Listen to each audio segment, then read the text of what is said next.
Masechet Gittin, traité Gittin, Daf Tet, feuille numéro 9.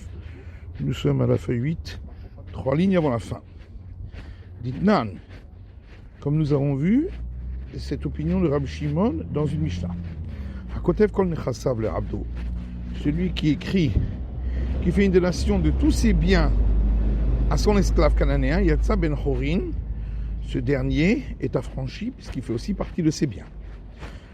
Shir karka kol shehu, mais si il s'est laissé pour lui même un tout petit bout de terrain, lo yetse ben Chorin, l'esclave n'est pas affranchi, parce qu'étant donné qu'il s'est laissé une part pour lui, c'est donc peut-être l'esclave aussi, il n'a pas désiré l'affranchir par ses mots, puisqu'il n'a pas parlé de lui.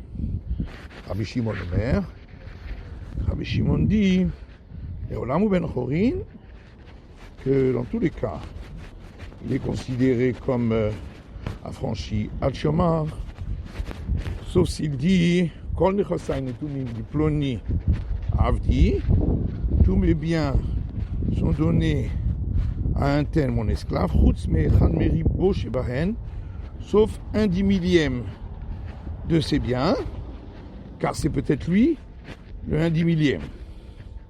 Donc on voit que Rabbi Shimon dit dans tous les cas, il est affranchi pour inclure même dans le cas où les paroles du propriétaire n'auraient été validées que pour lui et pas pour le reste des biens. Donc on voit que on peut diviser les paroles en deux. L'Agma dit Amar Rabbi Yosef bar Minyomi, mais pourtant Rabbi Yosef, fils de Minyomi, Amar Rav Nachman, a dit au nom de Rav Nachman, Afalpi shekiles Rabbi Yosef et Rabbi Shimon, bien que Rabbi Yosef a fait l'éloge de Rabbi Shimon, halakha et Rabbi Meir, on suit l'avis de Rabbi Meir. Donc comment Rava a-t-il pu donner un enseignement? Il suit l'avis de Rabbi Shimon et non pas de Rabbi Meir, de Tanya. Comme on a vu dans une braïta, que chez nous, de Varim lui fait Rabbi Yosef, parce que ses paroles ont été dites devant Rabbi Yosef, Alav, il a dit sur l'auteur de ces paroles, c'est-à-dire de Rabbi Shimon, Mikrasé, ce verset dans les proverbes, c'est Fataim Yishak Meshiv Devarim Nechochim. Ses lèvres méritent d'être embrassées, celui qui répond des paroles justes. Et là-dessus, la Gemara pose une question en disant Mi Amar Rav Nachman Hachi. Est-ce que vraiment Rav Nachman a dit une chose pareille, qu'on suit l'avis de Rabbi Yosef? Amar Rabbi Yosef bar Minyomi, pourtant Rabbi Yosef, fils de Minyomi, Amar Rav Nachman a dit au nom de Rav Nachman, Shriv Mera, un mourant, Shekatav Kol Nechasav le Avdo, qui a écrit que tous ses biens sont donnés à son esclave cananéen. Vers Ahmad, et ensuite il a guéri. Roser bin Chassim, concernant les biens en général, il peut revenir en arrière en disant qu'il l'avait fait que dans le cas où il mourrait. Mais il ne peut pas revenir en arrière concernant l'esclave. Roser bin Chassim, donc il peut revenir en arrière concernant les biens. Mandashriv Merahu, puisque c'est un don d'une personne mourante, et donc s'il guérit, le don n'est pas valable. Mais il ne peut pas revenir en arrière concernant l'esclave. Shariatza alav shem ben Chorin, puisque jusque-là, tant qu'il n'était pas revenu en arrière, était appelé sur lui le nom d'esclave affranchi, donc on ne peut plus la servir. Et donc on voit bien qu'on divise ces paroles, comme l'avis de Rabbi Meir. Et là, Ravashi, c'est pourquoi Ravashi dit Hatama inutama. Là-bas, dans la discussion entre Rabbi Meir et Rabbi Shimon, en vérité, Rabbi Meir est d'accord qu'on peut diviser ces paroles. Et la raison pour laquelle il n'est pas d'accord avec Rabbi Shimon, c'est pour une autre raison, qui est la suivante. Mishum de lav krod gitahu. C'est parce que l'acte de répudiation de l'esclave doit être intégral et ne doit pas avoir écrit quoi que ce soit qu'il se garde pour lui. Or, il s'est gardé pour lui des biens. Mais dans le cas de Rava, il ne s'est rien gardé pour lui, et c'est pourquoi, d'après tout le monde, on peut considérer que l'acte est valable concernant l'esclave. On a dit dans la Mishnah que si le messager n'a pas dit devant moi il a été écrit, devant moi il a été signé, et qu'il y a une remise en cause du guet, il faudra certifier les signatures pour le considérer valable. Et la Gemara demande à Irer Kama. Combien faut-il de personnes pour remettre en question le guet? Il est ma Irer Had. Si on va dire une personne, Rabbi Yochanan dira Kolen Irer Poch Bishnai. Pourtant, Rabbi Yochanan a dit que on ne peut pas remettre en question s'il y a moins de deux. Et là, Irer Tre. Alors on va dire que deux ont remis en question. Mais alors dans ce cas-là, Tre ou Tre Ninou, même si on va trouver des témoins pour certifier les signatures, ça fera 2 contre 2 et leur témoignage sera annulé. Et donc ce ne sera pas certifié. Car qui te dit que tu peux te fier sur ces témoins, peut-être c'est sur les autres. Et là, arrête de Baal. Seulement ici, on parle d'un cas où c'est le mari qui a remis en question et on accepte cette remise en question. Matnitin, Mishnah. Celui qui apporte un guet en tant que messager de l'extérieur d'Israël, et il ne peut pas dire devant moi il a été écrit, devant moi il a été signé. S'il y a sur le guet des témoins qui ont signé, on certifiera par les signatures. Que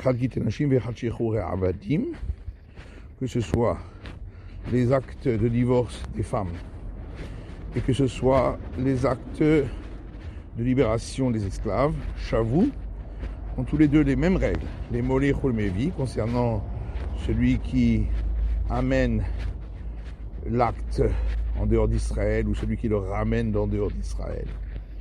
Et ça, c'est un des points pour lesquels ont les mêmes règles, les actes de divorce des femmes et les actes d'affranchissement des esclaves. Gemara. Qu'est-ce que ça veut dire? Il ne peut pas dire. Il est macheresh. Si tu vas dire qu'on parle d'un sourd muet, est-ce que un sourd muet peut être messager pour apporter un guet? Maintenant, il y a une Mishnah qui dit tout le monde est valable pour apporter le guet, sauf un sourd muet, un fou et un mineur, parce qu'ils n'ont pas suffisamment de conscience. Rav Yosef dit ici de quoi on parle. Dans un cas où il a donné le guet à la femme alors qu'il était normal, et il n'a pas eu le temps de dire devant moi il a été écrit et devant moi il a été signé, entre temps il est devenu sourd-muet. Et la Mishnah dit que la règle est la même pour les actes de divorce et pour les actes de libération des esclaves. Nous, Rabbanan, nos sages enseignent dans une braïta. Sur 3 points, les actes de divorce ont les mêmes règles que les actes de libération des esclaves. Shavou les molechul mevi, c'est les mêmes règles concernant le messager qui amène un acte en dehors d'Israël ou qui le ramène en dehors d'Israël.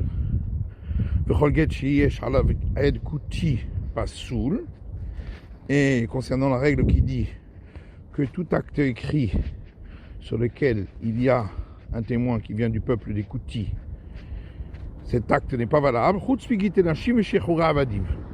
sauf concernant les actes de divorce des femmes et les actes de libération des esclaves. Aolim Barakaot Shel Ovdei Kochavim, et concernant la règle qui dit que tous les actes écrits qui ont été faits devant les tribunaux d'idolâtres, même si ceux qui ont signé comme témoins sont des idolâtres, que chérim sont valables, sauf pour ce qui est des actes de divorce et des actes de libération des esclaves. Ou que livrer Rabbi Meir ve'arba'a. Et selon Rabbi Meir, ils ont les mêmes règles concernant 4 points. Et le 4e point, c'est celui-ci. Celui qui dit à un messager, donne ce guet-là à ma femme, ou le maître qui dit à un messager, donne cet édit de libération à mon esclave,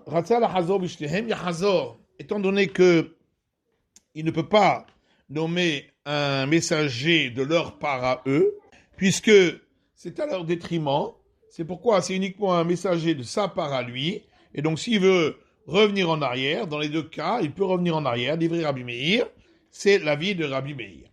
La Gemara dit, on comprend d'après les sages pourquoi la Braïta a dit le nombre de points, c'est pour exclure celui rajouté par Rabbi Meir. Et là, le Rabbi Meir, Minyana, le Meroté Mai. Mais d'après Rabbi Meir, pourquoi a-t-il dû dire le nombre de points?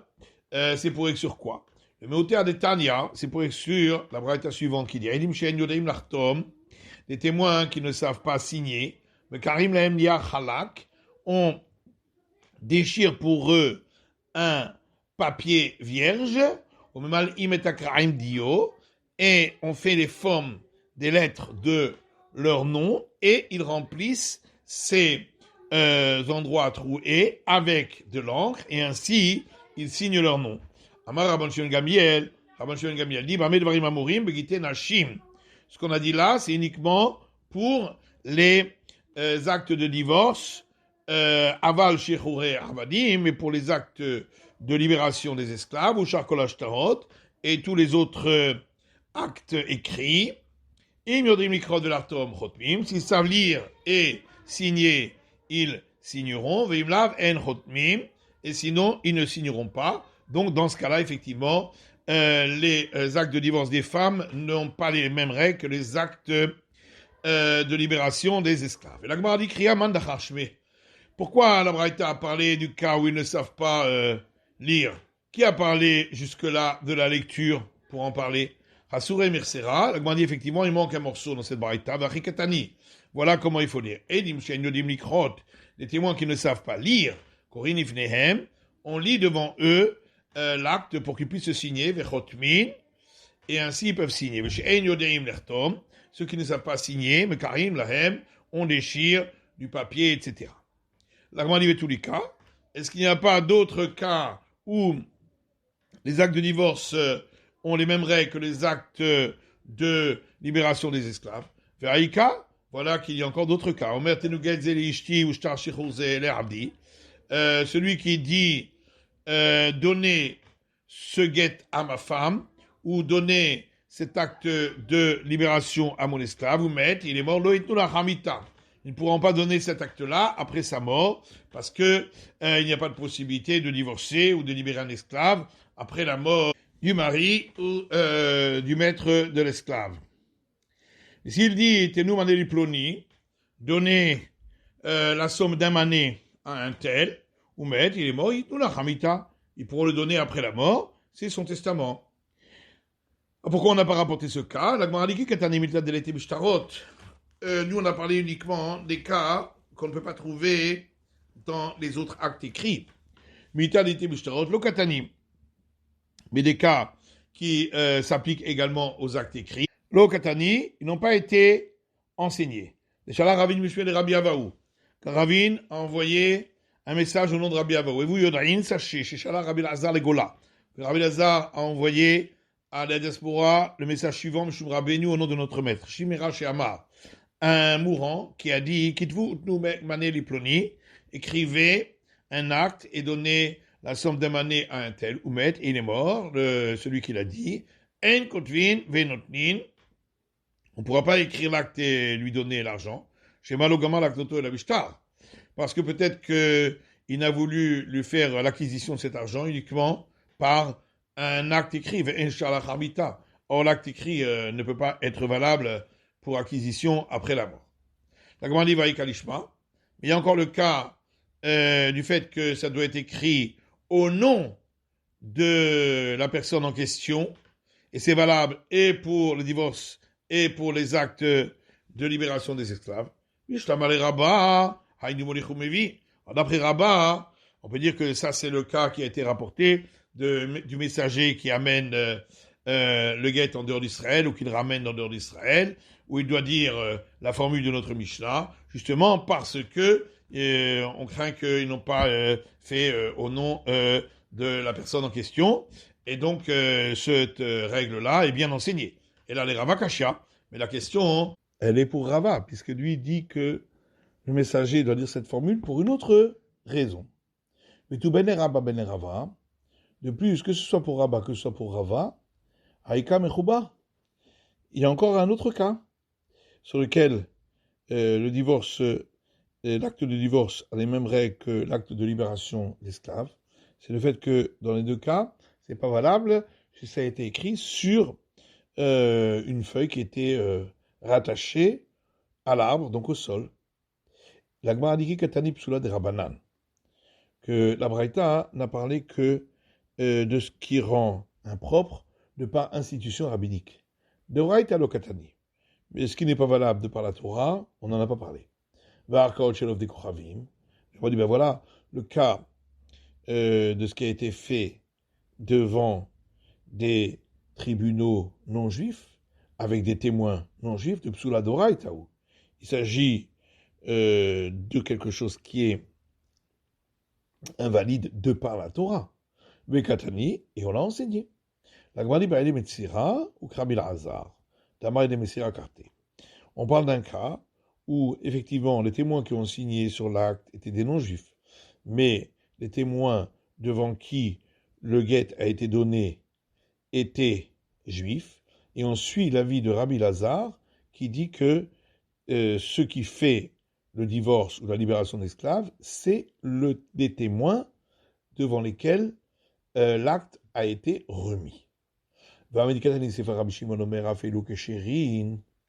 Mais pourtant, dit la Gemara, puisque c'est écrit après, que Rabbi Shimon dit même dans ces cas-là, c'est valable pour les actes de divorce et de libération d'esclaves qui ont été faits, qui ont été signés par des témoins non juifs et visés par des tribunaux non juifs.